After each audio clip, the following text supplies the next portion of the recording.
Chhatrapati Shivaji Maharaj ki Jai. Hello everyone, I am Atharv Sholke and we all know that in the ancient history, in the ancient India, at that time into the 17th century, the Mughal Empire was at its peak and their leader was Aurangzeb, and three main courts were running at that time, which was none other than Bijapur court, Ahmadnagar court and Mughal court, which was one of the biggest and in the North India, which had a vast land which till the Pakistan and Afghanistan and the southern side of India. Afterwards came that Ahmadnagar and Bijapur court. Not only these courts, but all these three courts used to work together. Like Mughals used to work in the northern India, also into the Pakistan and also into the northern sides of India according to the Jammu Kashmir and everything, and in the southern side in Maharashtra the Ahmadnagar court was there, and in the more southern side the Tamil Nadu and Andhra region there was Bijapur court, and in that Bijapur court one Maratha ruler had and Jahagirdar, who was none other than Shahaji Maharaj. He was one of the greatest rulers as he had became a zamindar.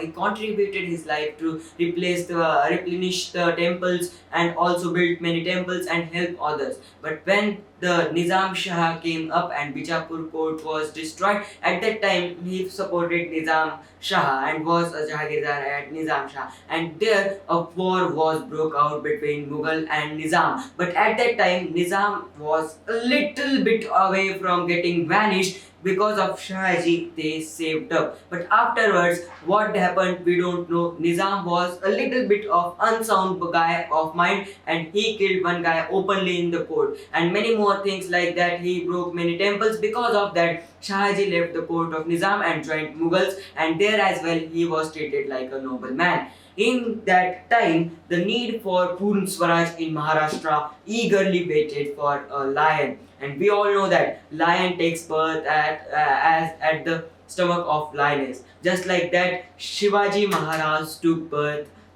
from Rajmata Jizau. And at that time, when Swaraj was most needed, he was born on 19 February 1630. At the time, till his 15th birthday, he was taught many things like Mahabharata, Ramayana, the skills of warfare, the skills of political skills, political skills and the economic skills were learned by Jizamata, and because of her infants, like from her family inherited. Those skills were family inherited, and she taught those skills to Shivaji Maharaj as well. And at the age of 15, he could speak variety of languages, and even Modi language and Sanskrit, even the Telugu, Kannada, Marathi, almost every language that was necessary for a ruler. Not only that, he at the time of his age of 15, he took an oath of Swaraj on 1645 in the Raireshwar temple along with his friends, those we call now Maurats.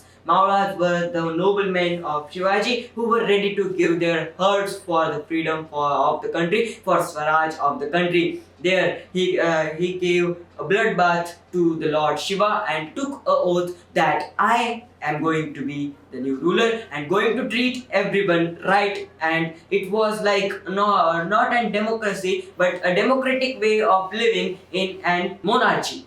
A democratic way of living in a monarch. That was the thinking of Shivaji Maharaj at that time when nobody was letting the power get out of their hands. Shivaji Maharaj was letting it evenly spread with his noblemen as well as to give a better place to live. That was his ideas, and at the age of 16, he conquered one fort which is known as the Torna Fort. And we all know that nowadays at the age of 16, people are playing games and video games and everything. But at that time when warfare was a lot, at that time he conquered Torna Fort along with his a few selective Maolas, and that also at the age of 16. Then he did not stop. His conqueration journey started at that time. Like he conquered Raigad and many parts, and afterwards at the age of 25, he had almost conquered half of the Indian subcontinent from Pakistan, Afghanistan to the South India, and also had and used the guerrilla warfare technique, which means that using different types of skills in the warfare on the land. That was the skills of Shivaji. Afterwards, because of his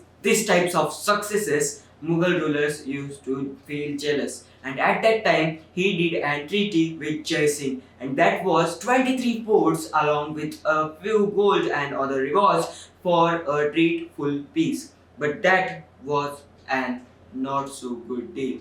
Shivaji thought that he would get peace, but no, Jai Singh was a really different guy. His the teeth for showing was different and eating was different. He was a really cunning fox, and no type of peace was given to Shivaji. In fact, they tried to capture him, but he got away. And after almost 1.5 years, Rajmata Jijau said to Shivaji that giving our forts to enemy and having them that they were on the main cities, that's why they must be recaptured. Along with that, one of the main forts was Kondana. And for the conquest of Kondana, first Shivaji thought to send Tanaji Malusare. But what had happened, he changed his mind because Tanaji Malusare's son's wedding was coming near. And when Tanaji heard this news that he is not sending him, he quickly went to the fort, to Shivneri, and here he asked Maharaj to let me go on the fort and conquer Kondana, and he said that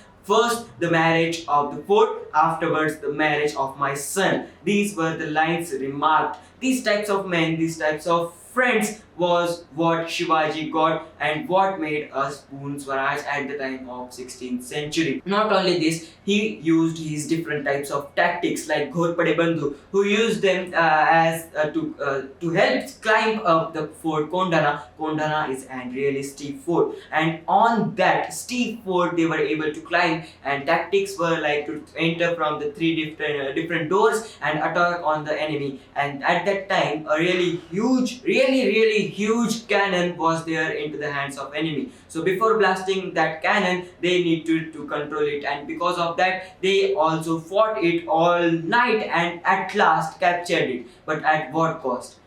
Tanaji lost his life.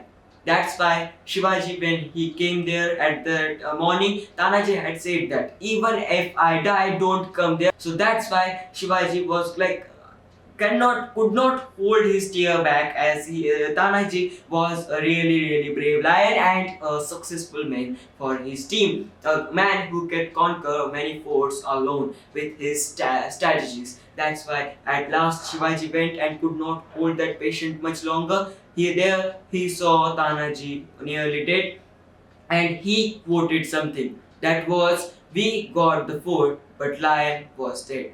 That's why he also cared about the feelings of his noble man. That's why he was one of the greatest rulers in Indian history. This is not just one example. I would like to tell you another example. After Shivaji conquered the Panhalgarh, Adil Shah got angry, and because of it, he sent for the Panhalgarh with his huge army. And before he could get on the top of the Panhalgarh, Shivaji Maharaj, with a selective few but really strong Maharaj, got away from another road, and in that, when he was going, that time Ghodkhind named one hilly valley region came, and at that time one brave warrior of his team said that you continue and I would stay here along with my 50-100 soldiers, 50-100 Maharaj, and take the time of Adil Shah so you can return safely.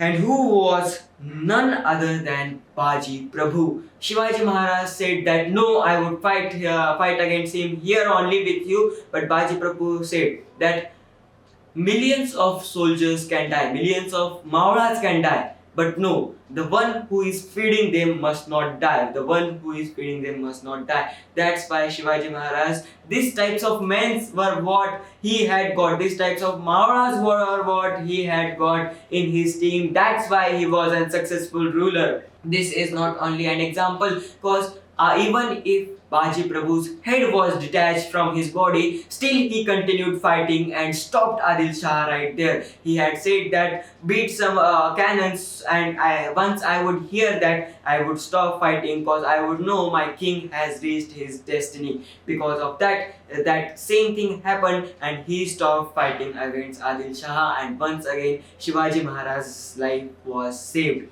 This was not only the thing. Shivaji When Shaista Khan took the Lal Mahal from Shivaji and stayed there with and really huge believed that nobody could do anything to me. At that time, Shivaji one night came in the fort and took out his talwar and detached the four fingers of Shaista Khan. This memorable thing can be remembered in Shaista Khan all his life. He was so feared that even if the name of Shivaji Maharaj was taken, he would used to fear and shiver in the fear. This was the braveness, this was the courageousness of the lion, and everyone knows who else knows the home better than the owner itself. That's why Lal Killa was the main thing for Shivaji. He was the one who built it. He was the one who used to live in it in the Pune. That's why he knew all the secret passages, and that's why he was able to defeat Shaista Khan at that time as well.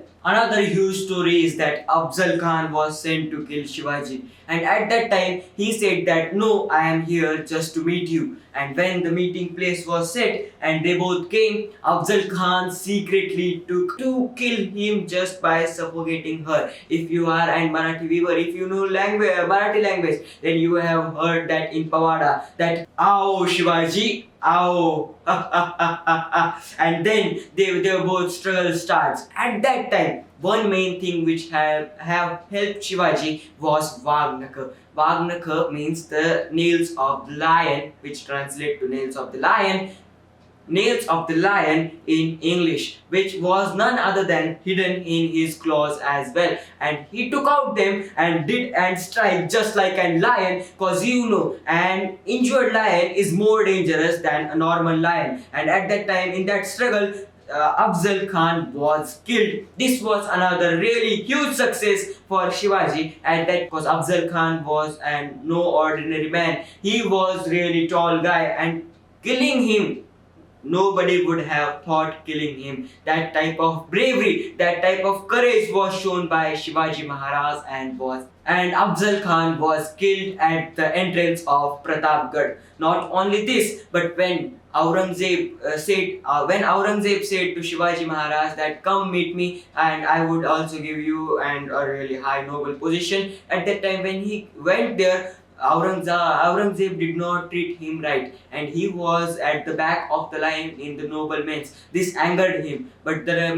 nobleman of the Aurangzeb said that no, he would treat you right, just stay with us for a few days. And there he was like in a prison, but not like ordinary prison, in eye prison, in an open prison, and every time the guards used to keep an eye on him.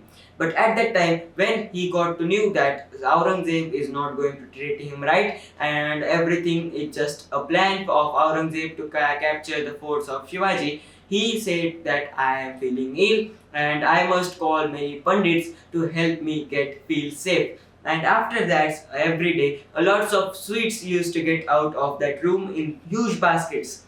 But one day, when the guards, it became a normal thing for the guards every day. At first, they used to check properly, but afterwards, they used to say, like, yes, these are sweets, you can go.